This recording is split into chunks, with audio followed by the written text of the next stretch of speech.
अस्सलाम वालेकुम। दुरूद शरीफ पढ़ना।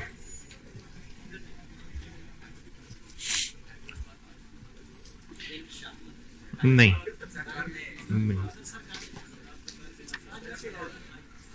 नहीं यार, मैंने सीवीपी कराना।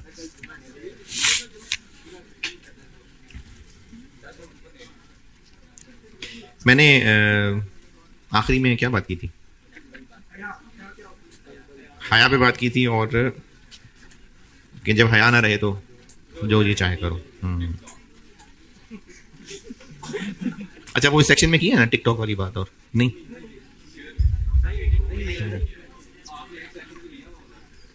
नहीं वो मैंने गुलबर्ग में की थी बात।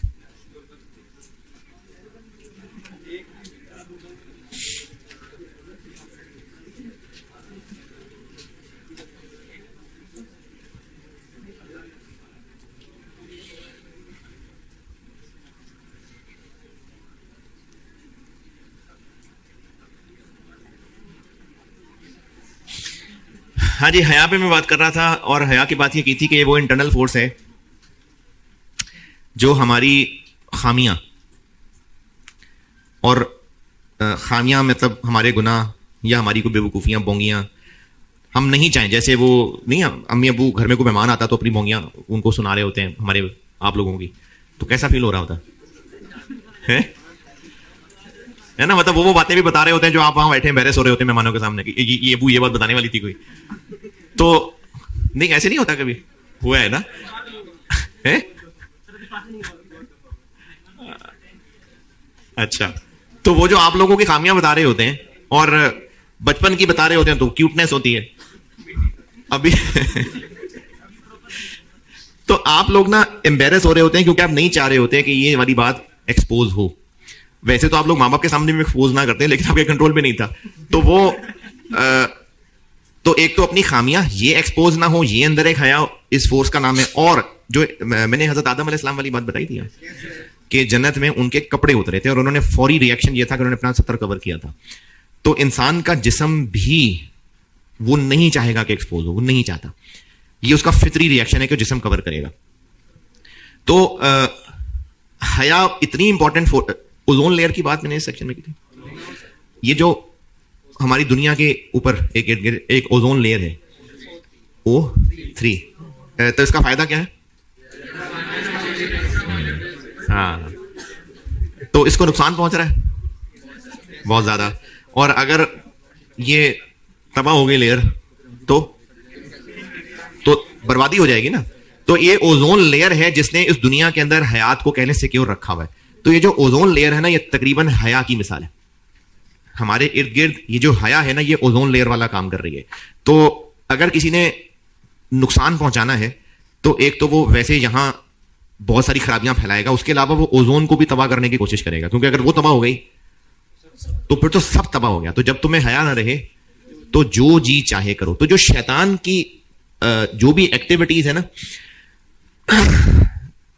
वो एक तो बहुत सब्र से चलता है, हम लोगों की तरह बेसब्रा नहीं है, बहुत सब्र से चलता है, हर इंसान को उसके मुताबिक टैकल करता है शैतान और उसकी जो पूरी फोर्स है, क्योंकि वो तो इब्लीस एक ही था ना, उसकी तो पूरी फोर्स है। जब इंसान एक दुनिया में आता है ना, तो उसके लिए एक शैतान भी उसके साथ दुनिया में आता है। तो कुछ जो है वो उस इंसान को बहकाने के लिए आते हैं, और कुछ इंसान ऐसे होते हैं जिनसे फिर वो सीखने के लिए आते हैं, उनके शैतान तो वो फिर ट्रेनिंग लेते हैं, वो अपने बाकी भाइयों को जाके बताते हैं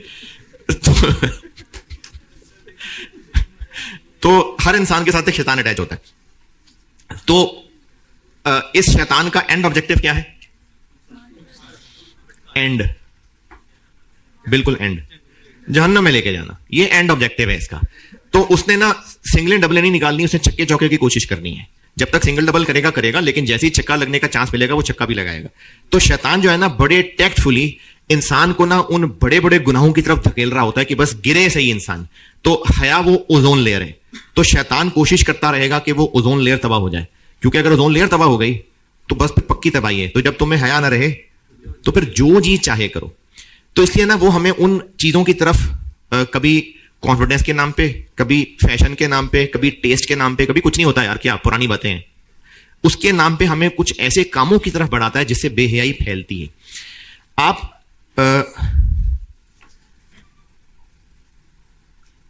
जवान बच्चे हैं, और जब इंसान बालिग हो जाता है ना, तो बाकी जरूरतों की तरह यह भी एक बिल्कुल फितरी जरूरत है कि उसके अंदर दूसरी जेंडर की डिजायर पैदा होती है।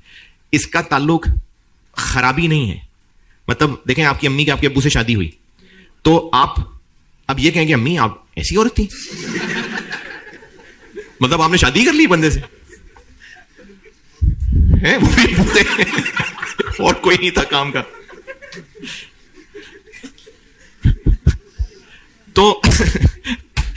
तो जब आप बालिग हो जाते हैं ना, तो अच्छा बात कंक्लूड करनी है ना, जब आप बालिग हो जाते हैं तो ये बहुत फितरी चीज है कि दूसरी जेंडर की अट्रैक्शन बनेगी, और उसका अल्लाह ने रास्ता हलाल जो है वो निकाल कर रखा है। तो शैतान ना चाहता ये है कि कुछ ऐसी एक्टिविटीज में लाए कि जिससे आपकी ये जो अट्रैक्शन है इसको उभारा जाए, और आपके पास चूंकि हलाल रास्ते नहीं हैं तो आप लोग फिर हराम रास्तों की तरफ जल्दी जल्दी मूव करें। तो वो आपको ऐसी एक्टिविटीज में डालता है, इसको कहते हैं बेहयाई आम करना। इसके अंदर क्या शामिल है? इसके अंदर आपकी नजरों से बहुत कुछ गुजरता है, वो सब शामिल है, जिसमें आपकी सोशल मीडिया की वीडियोस, पोस्ट, मूवीज वगैरह सब। आपके कानों से बहुत कुछ गुजरता है, वो सब भी इसके अंदर शामिल है। तो ये आंखें, कान कम है, सुनने में कम है, देखने वाली चीजें ज्यादा हैं। चाहे वो देखने वाली वीडियो हो, चाहे वो आंखों से देख के पढ़ने वाला टेक्स्ट हो, आंखें इसमें इन्वॉल्व हो रही हैं। तो आंखें एक मेजर सोर्स है, आंखें एक मेजर सोर्स है बेहयाई का रास्ता खोलने के लिए।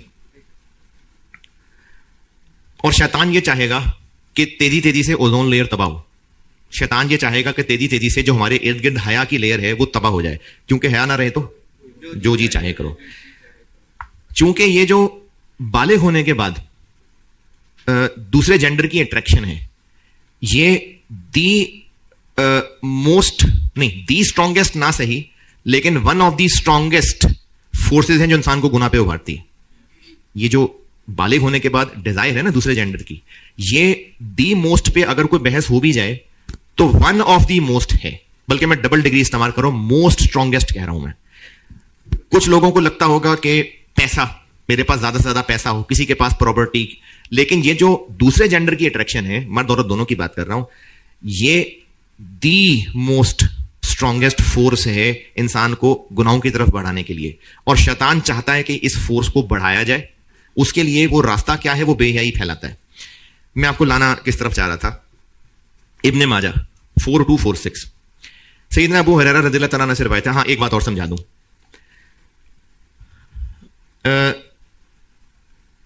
ये जो दूसरी जेंडर की अट्रैक्शन है ना, ये इंसान के जिस्म के अंदर जब बालिग होने के बाद हार्मोनल चेंजेस हो जाते हैं तो फिर ये डिजायर्स बनते हैं। अब वो हार्मोनल चेंजेस बॉडी के किन पार्ट्स में है ये मैंने आप पे छोड़ दिया, ठीक है, मैं ये बातें बोल नहीं रहा हूं, ये मैंने आप पे छोड़ दिया। बॉडी के किन पार्ट्स में ये हार्मोनल चेंजेस हैं, उन पार्ट्स को हम शर्मगाह कहते हैं। यानी कहने में उनको, या अरबी में फरूज के लिए जमा के लिए वर्ड यूज होता है, तो हम उनको शर्मगाह कह रहे होते हैं। शर्मगाह सिंबल है उस डिजायर को रिफ्लेक्ट करने के लिए। जैसे कहते हैं ना कि जी पेट के लिए करना पड़ता है, ये चोरी कर रहा है या कोई कहता है जी पेट के लिए करना पड़ता है। क्या मतलब पेट के लिए करना पड़ता है? मतलब क्योंकि भूख पेट में होती है ना, तो इसलिए जब कह रहे हैं जी पेट के लिए करना पड़ता है, तो इसका मतलब यह है कि वो भूख की जो डिजायर है, ये जुमला उसको रिफ्लेक्ट कर रहा है। यानी अगर कोई इंसान हराम कमा रहा है और वो ये कह रहे हैं मजबूरी है पेट के लिए करना पड़ता है, तो हराम कमा के पेट पे थोड़ी चिपकाना होता है उसने। तो ये पेट एक बॉडी पार्ट है, लेकिन ये रिफ्लेक्ट किस चीज को कर रहा है? भूख को। तो इसी तरह ना जो शर्मगाह है ना, है वो बॉडी पार्ट्स, लेकिन वो बॉडी पार्ट्स रिफ्लेक्ट कर रहे हैं अपोजिट जेंडर की डिजायर्स को, और ये स्ट्रॉन्गेस्ट डिजायर्स में से एक है। इब्ने माजा 4246, सैयदना अबू हुरैरा रज़ियल्लाहु अन्हु से रिवायत है, नबी अकरम सल्लल्लाहु अलैहि वसल्लम से सवाल किया गया, कौन से अमाल ज्यादा जन्नत में जाने का सबब बनेंगे? आप सल्लल्लाहु अलैहि वसल्लम ने फरमाया, अल्लाह का डर, तकवा जिसको हम कहते हैं, और अच्छा इखलाक। यानी ये दो वो टॉप क्वालिटीज बताई कि ये क्वालिटीज अंदर आ गई तो जन्नत के अंदर चांसेस बहुत बढ़ जाएंगे। जैसे स्टूडेंट को कहा जाए जी सर कौन से क्वालिटीज हैं कि पेपर पास हो जाते हैं, तो टीचर कहेंगे जी रेगुलर रहो और मेहनत करते रहो, कुछ इस तरह की बात। तो अल्लाह के नबी सल्लल्लाहु अलैहि वसल्लम फरमा रहे हैं अल्लाह का डर और अच्छा इखलाक, और ये दो क्वालिटीज क्या बताई हैं? जन्नत में जाने का ज्यादा सबब बनेंगे। और पूछा गया कौन सी चीजें ज्यादा जहन्नम में जाने का सबब होंगी? अल्लाह के नबी सल्लल्लाहु अलैहि वसल्लम ने फरमाया मुंह और शर्मगाह। मुंह यानी हमारा जो बोलना है, और शर्मगाह, और मैंने कहा शर्मगाह वैसे तो बॉडी का पार्ट है, लेकिन ये रिफ्लेक्ट कर रहा है हमारी अपोजिट जेंडर की डिजायर को। तो अब ये हदीस हम तक पहुंची तो शैतान को नहीं पता होगी, पता होगी। तो फिर जब वो कह, शैतान समझ गया कि ज्यादा जहन्नम में जाने का बाइस, तो फिर वो ना ज्यादा उकसाएगा भी इन चीजों के ऊपर। गालम गलोच, सख्त अल्फाज कह के दूसरे को जलील कर देना, खुशामद कर करके उससे अपना फायदा लेके सिस्टम से आउट कर देना, यानी मुंह मतलब बोलना। और शर्मगाह है बॉडी पार्ट, लेकिन रिफ्लेक्ट कर रहा है अपोजिट जेंडर के डिजायर को। तो ये दो चीजें ऐसी हैं जो शैतान भी समझ गया है, और वो हमें सारी हमारी जो सराउंडिंग्स हैं उनमें इसी चीज पे उकसाने की ज्यादा कोशिश कर रहा है। अब आप जवान बच्चे, इस सवाल ये भारी है जिसमें मैंने कहा था भारी बोलने को, आप जवान बच्चों को ये सोच दे रहा हूं, और बात खत्म इस सोच के साथ कर रहा हूं कि ये आपने खुद फैसला करना है कि आपके दिन की कौन सी एक्टिविटीज हैं जो इस डिजायर को बढ़ा रही होती हैं। अगर वो एक्टिविटी डिजायर को बढ़ाने वाली है ना, इसका मतलब वो शैतान की तरफ से वो एक्टिविटीज हैं जो आपकी इस कमजोरी को एक्सप्लॉइट करने के लिए शैतान ने चली हुई है। तो ये आपने खुद 24 घंटे की जिंदगी में मुझ समेत ये एनालाइज करना है कि वो कौन सी एक्टिविटीज हैं, उनमें गाने शामिल हैं और किस किस्म के गाने शामिल हैं, उनमें मूवीज शामिल हैं, उनमें जो कुछ भी शामिल है, नेट की सर्फिंग शामिल है, कुछ भी शामिल है, ये सारा कुछ कहीं ना कहीं जुड़ता है आंखों के साथ। नजर की हिफाजत कर लेंगे ना तो जिंदगी में बहुत आसानियां हो जाएंगी। अच्छा, अपनी नजर की भी हिफाजत कर लेंगे और दूसरे की नजर को भी मुश्किल में नहीं डालेंगे। अपनी नजर की भी हिफाजत करनी है और दूसरे की नजर को भी मुश्किल में नहीं डालना है। क्योंकि आप एक, अभी तो मां बाप नहीं है, बड़ा बहन भाई बन के सोचें, आपका छोटा मासूम बहन भाई, उसको कोई बुरा शख्स आके उसको किसी गंदी चीज की तरफ जरा लालच दे। जैसे पता नहीं आपने इस चीज को कभी फेस किया हो कि ना किया हो, कभी फैमिली इकट्ठी है और छोटे बच्चे भी हैं उस फैमिली के अंदर, और कोई गंदी गोलियां टॉफियां बेचने वाला है और आप चाह रहे हैं कि ये आपका छोटा बहन भाई उसको ना देखे, और वो आगे बच्चे के सामने चीजें दिखा रहा है, तो उस पर गुस्सा भी आएगा। तो वो ये कह दे कि गुस्सा क्यों कर रहे हो, अपने बच्चे को नजर की हिफाजत करे। हैं? आपको पता है कि बच्चा कमजोर है, आपको पता है हां बच्चे को नजर की हिफाजत करनी, आपने कहना है बच्चे को कि बेटा नहीं देखना उस तरफ, लेकिन आपको उस बंदे पे भी गुस्सा आएगा कि नहीं आएगा कि ठीक है भाई उसको समझा दिया लेकिन तुम क्यों उकसा रहे हो उसको। तो अपनी नजर की हिफाजत करना और दूसरे की नजर को मुश्किल में नहीं डालना, ये कर लेना, हम बहुत सारे गुनाहों से बच जाएंगे। क्योंकि जो दो चीजें बड़ा रीजन है दोज़ख में जाने का, उनमें से एक शर्मगाह है, और शर्मगाह जस्ट अ बॉडी पार्ट लेकिन रिफ्लेक्ट कर रहा है उस पूरे टॉपिक को। मैंने आपको एग्जाम नोट से एक बात पढ़ानी शुरू की थी और फिर वो फीडबैक के लिए छोड़ दी थी क्लास। एग्जाम नोट्स वाले डब्बे में आए, एग्जाम नोट्स वाला डब्बा,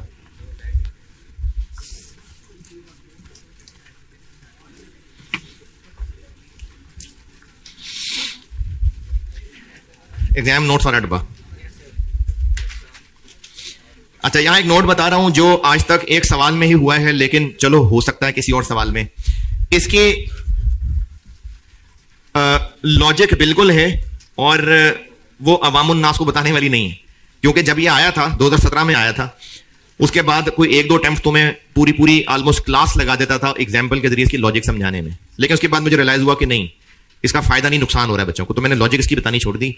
तो इसलिए जिसको जानने का शौक हो वाकई, वो अलग से पूछना, और अलग से भी मैं बार बार 2-4 दफा टकाऊंगा देखने के लिए कि पूछना है कि नहीं पूछना, फिर बताऊंगा, वरना इतनी जरूरी नहीं है इसकी लॉजिक जानना। हर चीज की लॉजिक जो है ना वो बाज़ औक़ात काउंटर प्रोडक्टिव हो जाती है, तो इसलिए बगैर लॉजिक के लिए वैसे ही ईमान ले आए। कहानी सुन लें फिर अंग्रेजी समझा देता हूं।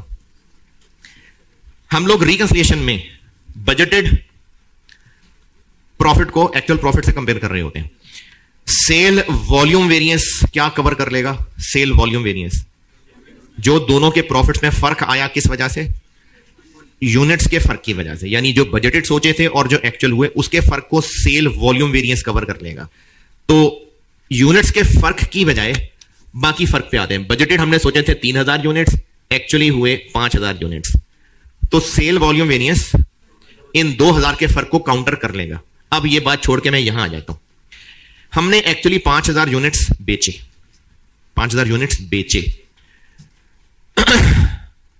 लेकिन हम जितने भी कॉस्ट वेरिएंसेस निकाल रहे हैं ना, वो यूनिट्स सोल्ड को नहीं रख के निकाल रहे, यूनिट्स प्रोड्यूस्ड पे रख के निकाल रहे हैं, जबकि प्रॉफिट में इस्तेमाल होने यूनिट्स सोल्ड। तो अब तक जितने भी सवाल किए उनमें कभी ये मसला आया नहीं था, लेकिन अगर मसला आ जाए कि बने 6000 थे, बिके 5000 थे, तो 1000 का क्लोजिंग स्टॉक आ गया। तो हमने सारे निकाले हुए वेरिएंसेस यूनिट्स प्रोड्यूस्ड पे, जबकि प्रॉफिट में क्या इस्तेमाल हो रहे हैं? Unit sold. तो इन 1000 का कोई फर्क नहीं पड़ेगा, इन 1000 का कोई फर्क नहीं पड़ेगा प्रॉफिट रिकंसाइल रहेगा, कोई प्रॉब्लम क्रिएट नहीं कर रहे अगर finish goods inventory valued at standard cost है तो। स्प्रिंग 16 एक सवाल किया था जिसमें फिनिश गुड्स इन्वेंट्री थी 1000 यूनिट्स और सवाल में लिखा हुआ था कि वो inventory valued at standard marginal production cost है। सीमा इंटरप्राइजेस के नाम से एक सवाल था स्प्रिंग 16। वो अब तक किए हुए सवालों में वाहिद सवाल आया था जहां पर फिनिश गुड्स इन्वेंट्री थी। लेकिन तब मैंने ये बात इसलिए नहीं बताई थी जो अभी बताने लगा हूं, क्योंकि उस सवाल में finish goods inventory valued at standard cost थी। तो अगर finish goods inventory valued at standard cost है तो कोई मसला नहीं, जो आज तक कर रहे थे वही है। लेकिन अगर finish goods inventory valued at actual cost है तो प्रॉफिट्स की रिकंसिलिएशन टैली नहीं होगी, हमें उस इन्वेंट्री की भी एक एडजस्टमेंट डालनी पड़ेगी। वो क्यों नहीं टैली होगी? ये वो क्यों है जो नहीं बता रहा है? नहीं। तो फिनिश गुड्स इन्वेंट्री सवाल में हुई और inventory valued at standard cost हुई, तो जो आज तक पढ़े थे सब वैसा ही। लेकिन अगर finish goods inventory valued at actual cost हुई और रिकंसिलिएशन का सवाल हुआ तो फिनिश गुड्स इन्वेंट्री की एक एडजस्टमेंट डालनी पड़ेगी। और वो एडजस्टमेंट की अमाउंट निकलेगी कैसे? 1000 यूनिट्स, स्टैंडर्ड कॉस्ट एक यूनिट की 1700 रुपए और एक्चुअल कॉस्ट एक यूनिट की 1850 रुपए। अगर finish goods inventory valued at standard cost है तो कोई एडजस्टमेंट नहीं, लेकिन अगर वैल्यूड एट एक्चुअल कॉस्ट है तो 150 रुपए की एडजस्टमेंट करनी पड़ेगी। इन दोनों का डिफरेंस और इनटू ये 1000 यूनिट्स 150,000 रुपीज की एक एडजस्टमेंट करेंगे तो रिकंसिलिएशन टैली होगी, वरना नहीं होगी। तो एग्जाम नोट्स वाले डब्बे के अंदर लास्ट पॉइंट होगा शायद, हाँ जी लास्ट पॉइंट,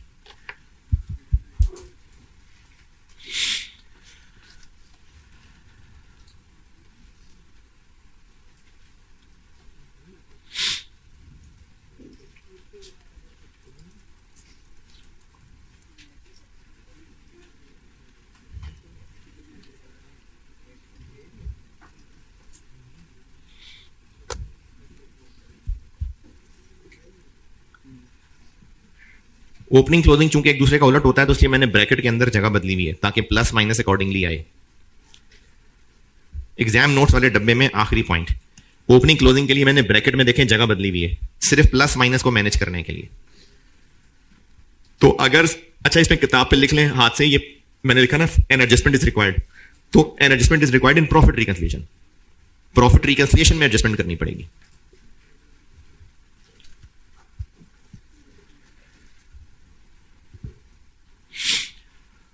प्रॉफिट रिकंसिलिएशन में एडजस्टमेंट करनी पड़ेगी।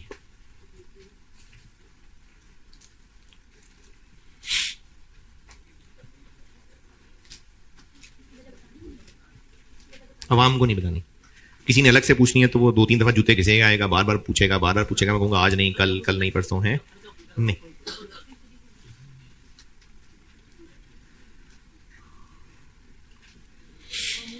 मामूली सा बताता हूं। जितनी प्रोडक्शन हुई हम लोगों ने उस पे एक्चुअल कॉस्ट और स्टैंडर्ड कॉस्ट के फर्क को वेरिएंस कह दिया। जितनी एक्चुअल प्रोडक्शन हुई, जो उनमें से क्लोजिंग स्टॉक बच गया, अगर वो वैल्यूड एट स्टैंडर्ड कॉस्ट है तो उस पे तो कोई वेरिएंस निकालने की जरूरत नहीं है ना। लेकिन अगर वो भी एट एक्चुअल है तो मैं उसके लिए देखें, प्रोडक्शन से सेल्स तक पहुंचना है तो प्रोडक्शन माइनस क्लोजिंग स्टॉक, तो प्रोडक्शन वालों के वेरिएंसेस हमने निकाल लिए, क्लोजिंग स्टॉक का वेरिएंस निकाल के भी माइनस करेंगे तो हम इवेंचुअली सोल्ड के वेरिएंसेस तक पहुंच रहे होंगे। और क्लोजिंग के वेरिएंस ही तब है अगर inventory valued at actual cost है। तो अगर inventory valued at standard cost है तो फिर उनके ऊपर तो कोई वेरिएंस है ही नहीं, तो उसकी किसी एडजस्टमेंट की भी जरूरत नहीं। बस इससे ज्यादा नहीं। समझ आ गई? बस आप काबिल बच्चे हैं।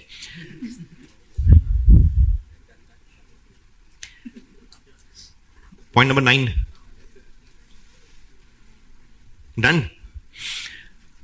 इसके लिए मिसाल लिखना चाहें तो ये ना स्प्रिंग 17 में टेस्ट हुआ था, तो वो सवाल इसी में लिख लें। अगर बेशक ये टेस्ट स्प्रिंग 17 में हुआ था, है नहीं 16 में तो वैल्यूड एट स्टैंडर्ड कॉस्ट थी ना, 17 में वैल्यूड एट स्टैंडर्ड कॉस्ट नहीं थी। और मैंने बताया था कि अगर सवाल में रिकंसिलिएशन रिक्वायर्ड है तो inventory valued at actual cost लेते हैं। तो 17 में ये मामला टेस्ट हुआ था बस। 0.9 ओके। चले लास्ट चीज, एक सवाल आया था स्प्रिंग 17, उसमें एक रिक्वायरमेंट ऐसी थी जो उससे पहले कभी आई नहीं थी, उसके बाद अभी तक आई नहीं, और चूंकि सवाल कभी कभार रिपीट हो जाया करते हैं इसलिए बता रहा हूं, और उसके बारे में आप अपने रजिस्टर में कुछ लिख लीजिएगा। स्प्रिंग 17 अटेम्प्ट का एक सवाल है,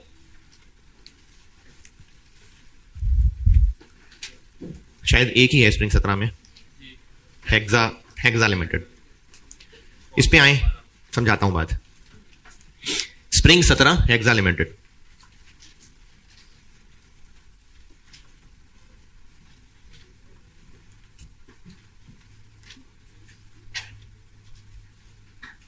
स्प्रिंग 17 हेक्सा लिमिटेड। पहुंचे? ये मेरी बुक में क्वेश्चन 12 है। अच्छा हाँ, एक और बात, ये जो क्वेश्चन से पहले चैप्टर का आखिरी पेज है, क्वेश्चन से पहले, इस पे ना मैंने जो पहले आपको डबल एंट्री सिखाई थी,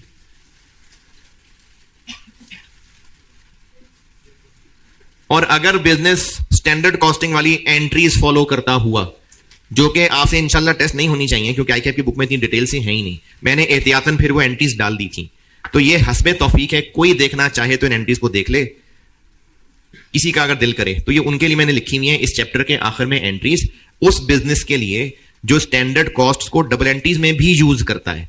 आपके स्कोप में कैलकुलेशंस हैं बस, लेकिन अगर कोई बिजनेस यूज करता है तो मैंने आपकी एमी नॉलेज के लिए ये एंट्रीज भी लिखी हुई हैं। तो हस्बे तौफीक है, अगर किसी ने देखनी हो तो देख लेना, ठीक है? अगर तो ये हस्बे तौफीक है। चले स्प्रिंग 17 में हम आ रहे थे, और स्प्रिंग 17 में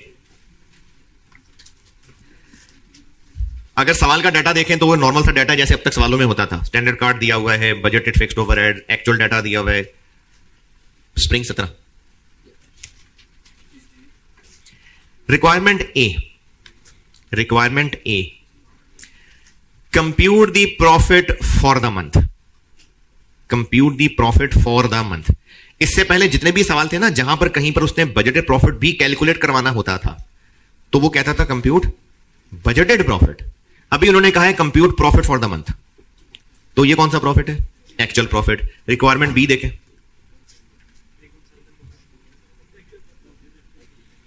हाँ जी, वो कह रहा है जो ऊपर प्रॉफिट निकाला है उसको एक्चुअल से रिकंसाइल कर दें, तो फिर ऊपर वाला कौन सा है? नहीं, ऊपर वाला ना बजटेड है ना एक्चुअल है। ये नई चीज है जो आपको बता रहा हूं, इससे पहले कभी ये चीज टेस्ट नहीं हुई थी। है? कौन सा प्रॉफिट? ये रिक्वायरमेंट ए समझ लें, इस वर्डिंग का मतलब समझ लें। जब हम बजट प्रॉफिट निकालते हैं तो रुपीज सारे बजट स्टैंडर्ड वाले, यूनिट्स जितना बजट में सोचा था कि बिकेंगे, तो बजटेड प्रॉफिट आ जाएगा।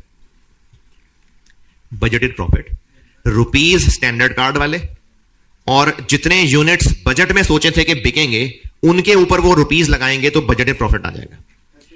और एक्चुअल प्रॉफिट जो एक्चुअली यूनिट्स बिके और जो एक्चुअली रुपए लगे। ये जो रिक्वायरमेंट ए में लिखा हुआ है ना, compute the profit for the month of December, इसका मतलब है तो एक्चुअल, लेकिन यूजिंग स्टैंडर्ड मार्जिनल कॉस्टिंग। तो इस शेयर में शायर ये कहना चाह रहा है कि जो दिसंबर में एक्चुअली यूनिट्स बिके आप उनके ऊपर प्रॉफिट निकालें, लेकिन रुपीज स्टैंडर्ड कार्ड वाले यूज करने। ये मतलब है इस लाइन का। बजटेड प्रॉफिट का मतलब है जितने यूनिट्स बजट में सोचे थे उनके ऊपर प्रॉफिट। एक्चुअल प्रॉफिट का मतलब है जितने यूनिट्स एक्चुअली बिके उनके ऊपर प्रॉफिट। ये जो प्रॉफिट है ना, ये बजट और एक्चुअल के दरमियान की कोई चीज है। ये वो प्रॉफिट है जो यूनिट्स एक्चुअली बिके, यानी actual sold units for the year, लेकिन उनके लिए रुपीज कौन से इस्तेमाल करने? स्टैंडर्ड वाले। ये इस रिक्वायरमेंट ए का मतलब है, और ये बात आपको जुबानी याद हो गई।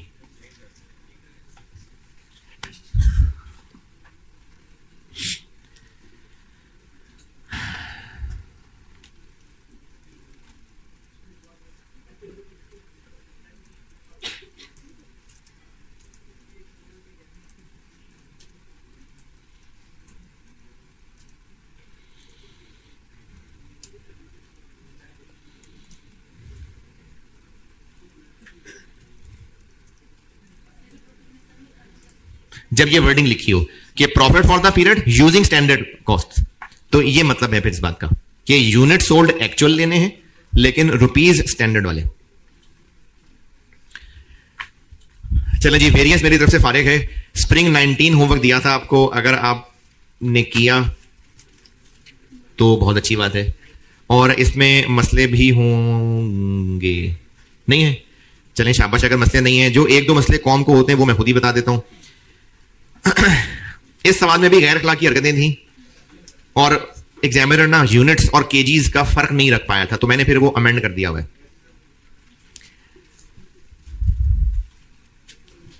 Spring 19 Daisy limited. अच्छा, इसमें जो मसले होते हैं ना वो बता देता हूं। एक मटेरियल में होता है नॉर्मली, वो बताता हूं, और एक ये लेबर का 0.4 ये मसला करता है, ये बताता हूं।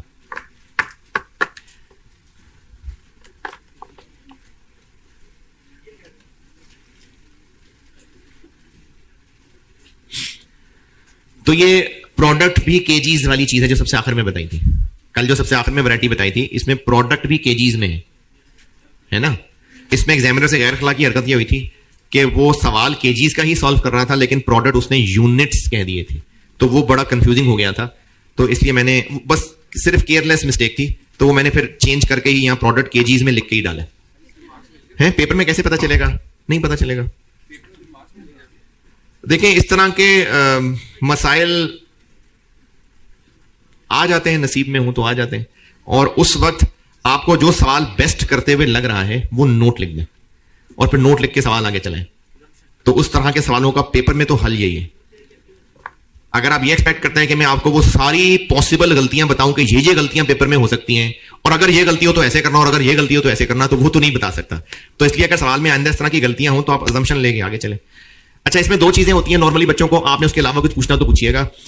स्टैंडर्ड कितने प्रोडक्ट का है? ये मैं कितने लोगों से बात कर रहा हूं, किसने किया होमवर्क?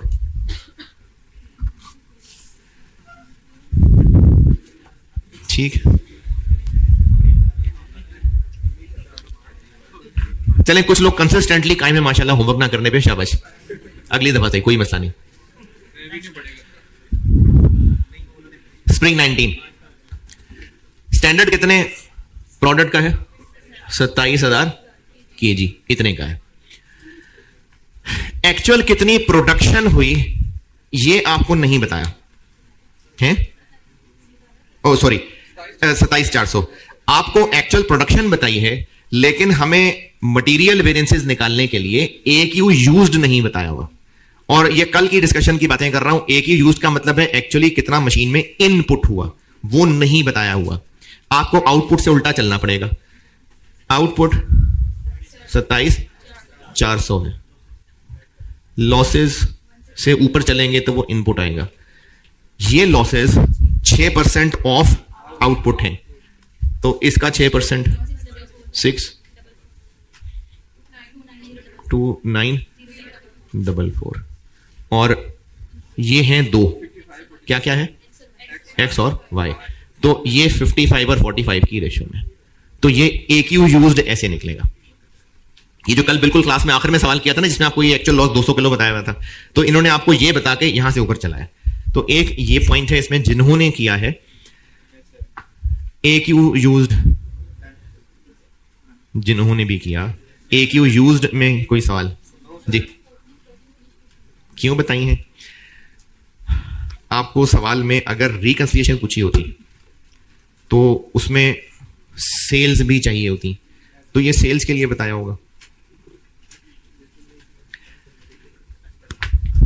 चले, दूसरा मसला नॉर्मली होता है लोगों को, वो बता रहा हूं। पॉइंट नंबर 4 पॉइंट नंबर 4 में लिखा हुआ है कि अच्छा, इससे पहले जितने सवाल किए थे ना, उनमें यह लिखा होता था कि वेज रेट स्टैंडर्ड से इतना बढ़ गया, तो जो स्टैंडर्ड रेट था उसको हम 1 पॉइंट समथिंग कर लेते थे तो एक्चुअल आ जाता। अब यहां पर उसने स्टैंडर्ड से बढ़ गया नहीं बताया। किस महीने का ये सारा सवाल सॉल्व हो रहा है? फेब का। एक नॉर्मल और बिल्कुल कॉमन सेंस वाली प्रैक्टिस है कि जब फरवरी का बजट बना रहे होंगे, यानी स्टैंडर्ड कार्ड बना रहे होंगे, तो गाइडेंस के लिए जनवरी होगा, और जनवरी में जो जो हुआ होगा उसी की बेस पे फरवरी का अंदाजा लग रहा होगा। जनवरी में जो वेज रेट था, हमने स्टैंडर्ड कार्ड बनाते हुए इसमें स्टैंडर्ड रेट इसको ही बढ़ा के रखा होगा, लेकिन फरवरी में जो एक्चुअल हुआ वो जो हमने सोचा था उतना नहीं हुआ। हमने सोचा था कितने परसेंट महंगा होगा, 8%, लेकिन 8 की जगह 12 हुआ। Wages by 12% as against the budgeted increase of 8%। यानी इस लाइन का यह मतलब है कि इससे 12% ज्यादा नहीं, हमने इंक्रीज 8% सोची थी, 8 की जगह 12 हो गया। तो किसका 12? इसका। तो आपको सवाल में यह फिगर गिवन है, यहां से पहले यहां जाएंगे फिर यहां आएंगे, हैं?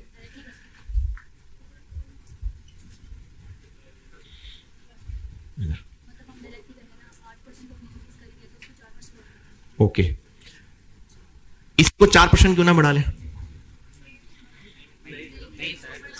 क्योंकि आप अगर इसको 4% बढ़ाएंगे ना तो आप इसको 100 कह रहे हैं, जबकि 100 ये नहीं, ये देखें 100 था, हमने 108 सोचा था, असल में 112 हुआ। इसको 4% बढ़ाएं तो ये बनता है नहीं, क्योंकि वो इसका 4% होगा। नहीं बन रहा, लगाओ 108 को 4% बढ़ाओ।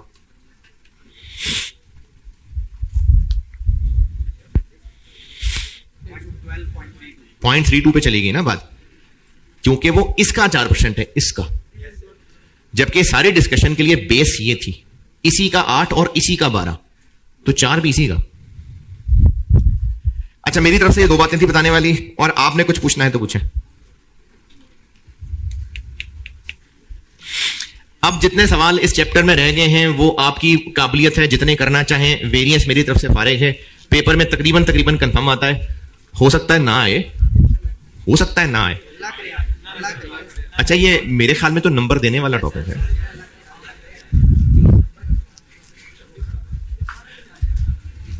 अच्छा, इस तरह की ना आधी अधूरी दुआएं नहीं मांगते, अल्लाह करे ये सवाल आ जाए। अगर इसी ने उलझा के रख दिया फिर मतलब हमारी इस दुआ का मतलब है कि इसको तो हम संभाल ही लेंगे, बस अल्लाह तू भेज सही है सवाल। तो इस तरह की आधी अधूरी दुआएं नहीं करते, अपनी खैर भी मांगते हैं। वेरिएंस डन, और इसमें जो थ्योरी है वो मैं आपको बता चुका हुआ था। ये 2 ड्रॉने टॉपिक हैं कैफ के बच्चों के लिए, उनमें से एक सीवीपी है, और इसको मैंने अपनी बुक में चैप्टर नंबर दिया हुआ है 11।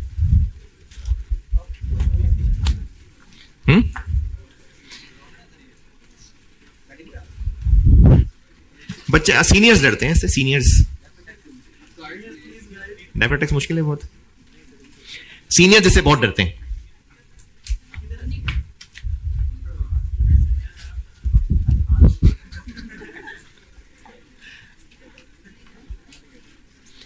इसको सीवीपी भी कहते हैं प्यार से, सीवीपी, सीवीपी।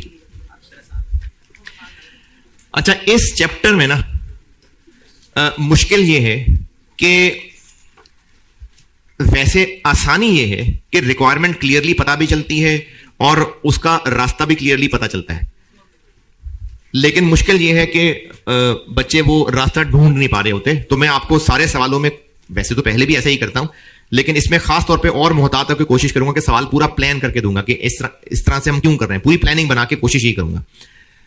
हाँ, बच्चे इस वजह से डरते हैं कि इसके सारे सवाल एक ही पैटर्न के हैं, नहीं, कुछ डिफरेंट पैटर्न भी होते हैं। वहां बच्चे की जान जाती है कि जिस तरह के सवाल क्लास में सर ने कराए वैसा ही आएगा तो हम करेंगे, नहीं आएगा तो हम नहीं करेंगे। इसमें जो बेसिक कॉन्सेप्ट है उस बेसिक कॉन्सेप्ट से जुड़े रहेंगे तो कंट्रोल में रहेगा सवाल।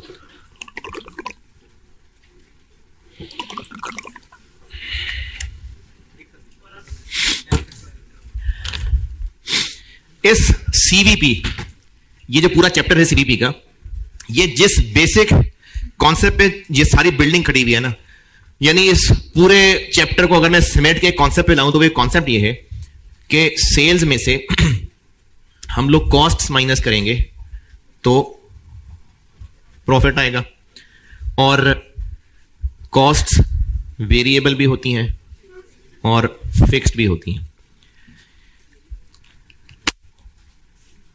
इसका और इसका यूनिट से कनेक्शन है, इसका यूनिट से कनेक्शन नहीं होता। क्या होता है? नहीं होता, बस ये सीवीपी है कि किन चीजों का यूनिट से लिंक है, किन का नहीं है।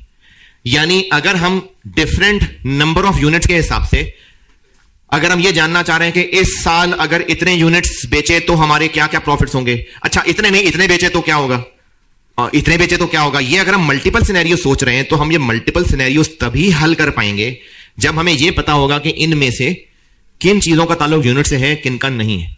यानी प्रॉफिट के ऊपर इन यूनिट्स का क्या असर पड़ेगा, यह हम तभी जान पाएंगे जब हमें यह पता होगा कि यूनिट्स के साथ इनमें से क्या क्या लिंक्ड है। तो कॉस्ट, वॉल्यूम, प्रॉफिट, इनका आपस में लिंक पहचानना है इस चैप्टर के अंदर। इन शॉर्ट हमने वेरिएबल और फिक्स्ड खर्चों का फर्क पहचानना होगा इस चैप्टर के अंदर। तो सीवीपी का जो चैप्टर है उसमें बुनियादी तौर पे वॉल्यूम का कॉस्ट्स और प्रॉफिट्स के साथ लिंक स्टडी होने लगा। बेस ये है इस चैप्टर की। अब वो किस तरह से स्टडी होगा, उसमें क्या सवाल होगा, स्टूडेंट ने क्या करना होगा, ये अब मैंने इस चैप्टर को ना कुछ टुकड़ों में बांटा हुआ है।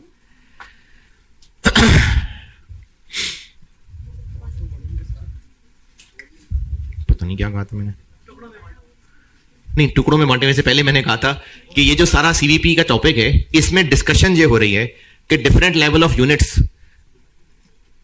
पे कॉस्ट कितनी को इफेक्ट होगी या प्रॉफिट कितना को इफेक्ट होगा। ये हम तभी जान पाएंगे जब हमें पता होगा कि किस किस कॉस्ट का यूनिट से लिंक है और किस किस का यूनिट से लिंक नहीं है। तो बेसिक कॉन्सेप्ट यही है कि खर्चों का और प्रॉफिट का यूनिट्स के साथ रिलेशन ढूंढना, बेसिक कॉन्सेप्ट ये है।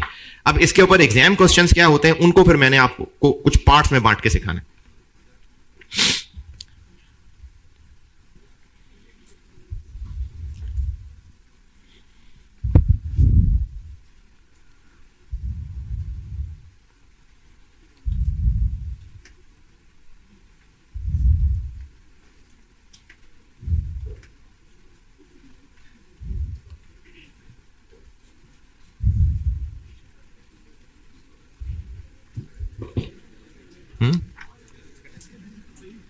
हाँ क्यों नहीं।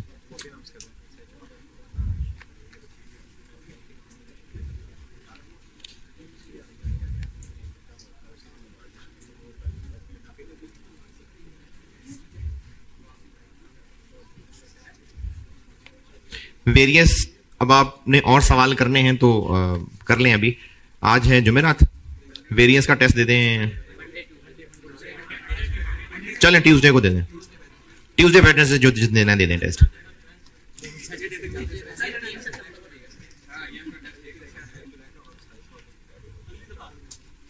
देखें जिन्होंने टेस्ट देना है ना वो दे दें टेस्ट। पूछ ऐसे रहे होते हैं जी इस दिन कर लें सर इस दिन कर लें, देना उन्होंने होता नहीं है, हैं? और जो ज्यादा पूछ रहे होते हैं ना उन्होंने नहीं देना होता।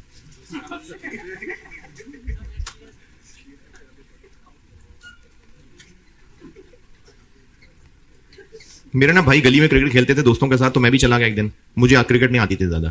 अब मैंने जाके पूछा कि अच्छा छक्का कहाँ कहाँ का है, वो कहें जी वो जो दरख्त है ना। मैंने कहा अच्छा अगर दरख्त के ऊपर से बॉल जा रही हो तो क्या होगा, और अगर यहां जा रही हो तो क्या, वो पता नहीं कितना बड़ा प्लेयर आ गया। तो सारी तफसील पूछ पाछ के तो पहली बोलते हैं बोल हो गया।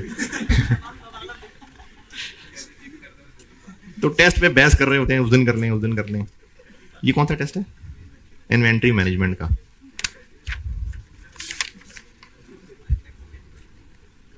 यार ये गुलबर्ग में भी 46 लोगों ने टेस्ट दिया, यहां भी 46 लोगों ने टेस्ट दिया, वहां भी 6 लोग फेल हुए, यहां भी 6 लोग फेल हुए। वाह भाई, चलें इसका मतलब आसान सा सवाल था, पूरे पूरे नंबर। अच्छा ये घर से करके लेके आए थे। फातिमा तो ज़हरा,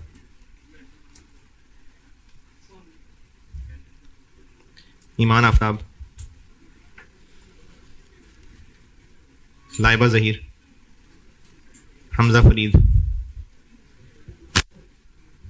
शाकिर अली, अवैस अली,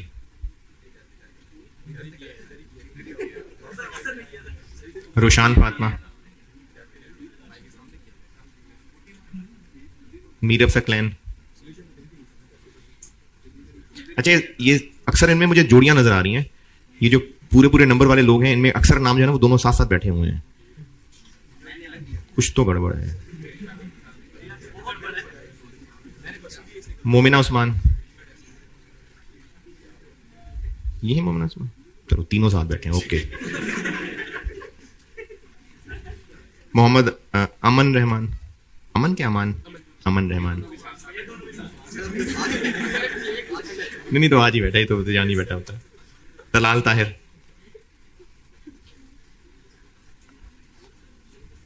सुफान है कि सुफियान है? सुफियान ताहिर। एहसन राशिद, ये रशीद। चलें ठीक है भाई, शाबाश, पूरे पूरे ठीक है, गुड। नहीं अभी निकल, अभी टाइम जाया हो जाएगा। इसको ना मैंने कुछ टुकड़ों में बांटा हुआ है और उन टुकड़ों में हेल्प होगी तो मैं उन टुकड़ों से पहले, उसको मैं प्री सीडीपी भी कहता हूं, तो कुछ कैलकुलेशन सिखाता हूं। मैं वो टुकड़े लिख देता हूं सारे। मैंने ना इस चैप्टर को कुछ, यानी जितने भी सवाल हैं आपको बेहतर गाइड करने के लिए इसको टुकड़ों में बांटा हुआ है।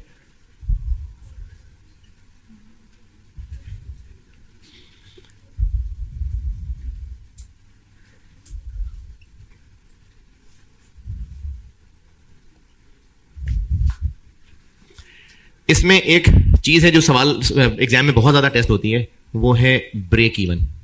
ये बहुत कॉमनली टेस्टेड चीज है, ब्रेक इवन है। सिर्फ नाम पता होना काफी नहीं है, बहुत कुछ है इसमें। फिर इसी से ही कनेक्टेड चीज है, लेकिन मैं उसको अलग हेडिंग बस ऐसी अलग से बताने के लिए बताता हूं, वरना दोनों का सवाल कंबाइंड ही होता है। Margin of safety.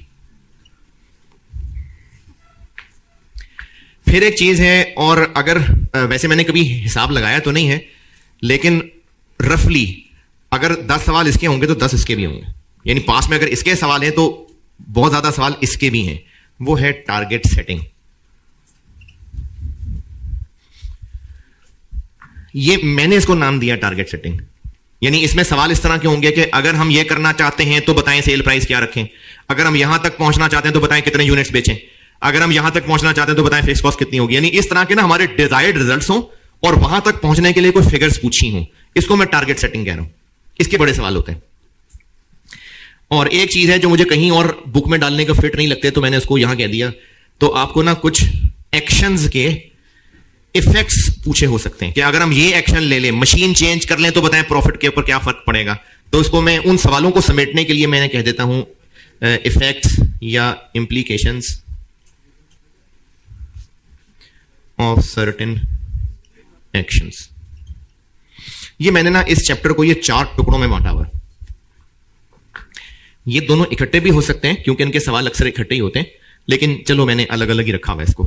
तो इस चैप्टर में बेसिक कॉन्सेप्ट यही है लेकिन आपको पढ़ाने सिखाने के लिए मैंने इसको इन टुकड़ों में बांटा हुआ है। इससे भी पहले, यानी मैं इन टुकड़ों पे जाऊं, इससे भी पहले कुछ कैलकुलेशन सिखा रहा हूं। और वो कैलकुलेशंस ऐसा नहीं कि कोई बड़े मुश्किल से फार्मूले हैं, जो आज तक आपने कॉस्ट सीखी है उसी के ऊपर ही बस आपको याद दिलाने के लिए कुछ फार्मूले बनाए हुए हैं। यानी मैं इस पे आऊंगा, लेकिन अभी कुछ कैलकुलेशंस बता रहा हूं, उसको मैं प्री सीवीपी कह देता हूं। यानी सीवीपी पढ़ने से पहले कुछ कैलकुलेशन सिखा रहा हूं। जैसे वो शुरू की जो 3-4 क्लासें थी, मैंने आपको कुछ बेसिक कॉन्सेप्ट सिखाए थे, फिर कॉस्ट अकाउंटिंग शुरू कराई थी। तो बस कुछ इस तरह से मैं इस पे आने से पहले कुछ कैलकुलेशंस, कुछ फार्मूले, कुछ कॉन्सेप्ट्स बता रहा हूं। तो इसको प्री सीवीपी कह दिया मैंने।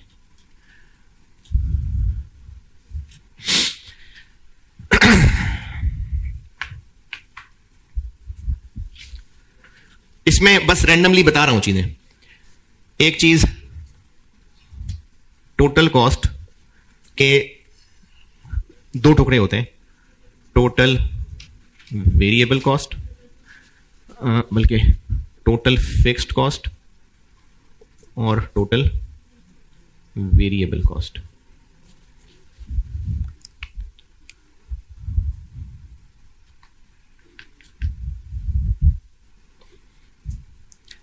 और ये जो टोटल कॉस्ट होती है, इसकी ओरिजिनल शक्ल टोटल ही होती है, लेकिन जो वेरिएबल कॉस्ट है इसकी ओरिजिनल शक्ल रेट होती है। टोटल तक पहुंचने के लिए उसको यूनिट से या आर से, मतलब किसी क्वांटिटी से मल्टीप्लाई करना पड़ता है। तो अगर मैं इसी को इस शक्ल में तोड़ दूं, total cost, total fixed cost और variable cost per unit into units, तो कोई बुरा लगाओ किसी को?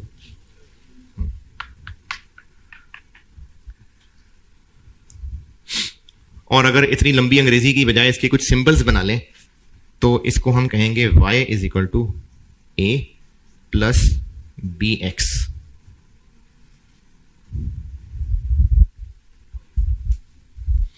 y क्या हुआ? Total cost, a total fix cost और b variable cost per unit और x नंबर ऑफ यूनिट्स आ गए। यहां तक कोई बहुत नई बात लिखी है मैंने?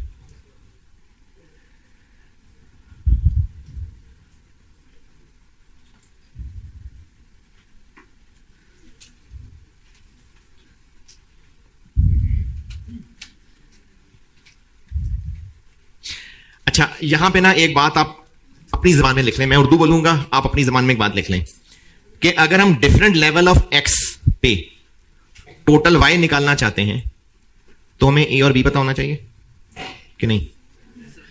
अगर आपको यह पता है ये 2 लाख है, ये पता है 10 रुपए पर यूनिट है, तो अगर इतने यूनिट्स हो तो टोटल कॉस्ट क्या होगी?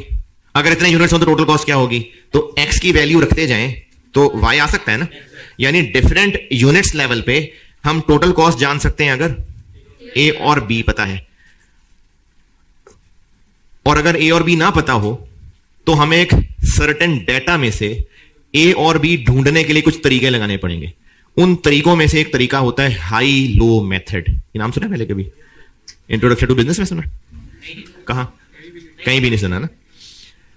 दोबारा बोल रहा हूं जो कह रहा हूं लिखने का। हम डिफरेंट लेवल्स ऑफ एक्स पे टोटल कॉस्ट फाइंड कर सकते हैं अगर हमें ए और बी पता हो। पहले जहां तक लिखें बात,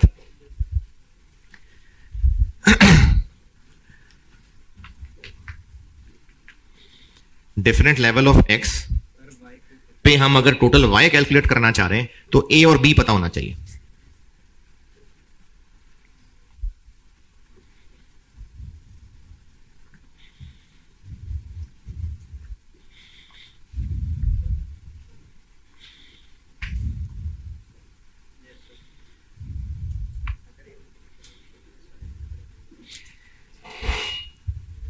यहां तक लिखा?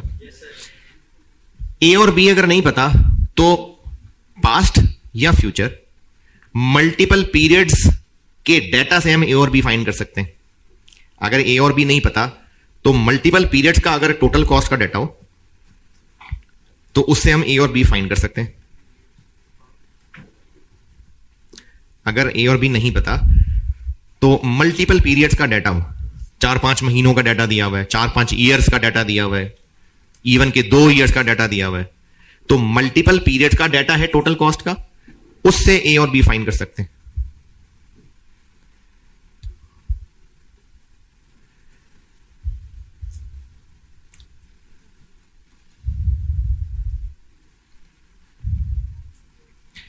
और ये ए और बी फाइंड करने के तरीकों में से एक तरीका है हाई लो मेथड। और भी तरीके हैं लेकिन वो स्कोप में नहीं है, तो हाई लो मेथड। ये मल्टीपल पीरियड्स के डाटा से ए और बी फाइंड करने के जो मेथड्स हैं उनमें से एक high low method. High low method, high low method.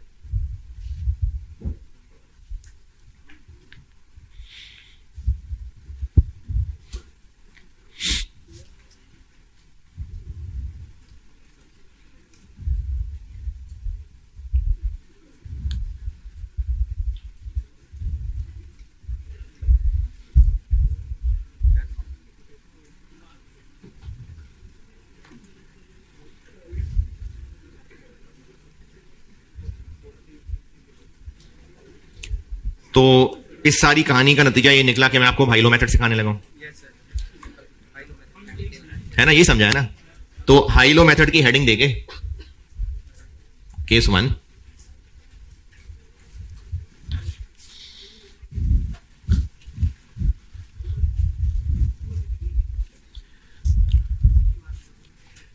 A and B remain constant for all levels of x.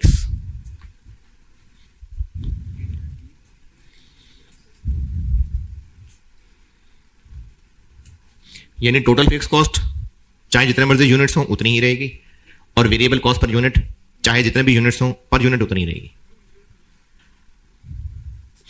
और केस 2 क्या बना दूंगा, ये चेंज हो जाएगी। और ये दोनों केसेस एग्जाम्पल से ही बताऊंगा, यानी ताकि फार्मूला बताने की बजाय 2 एग्जाम्पल सॉल्व करूंगा और उससे हाई लो मेथड हो जाएगा। तो यहां से इंशाल्लाह हम कल करते हैं। ठीक है जी, अल्लाह हाफ़िज़।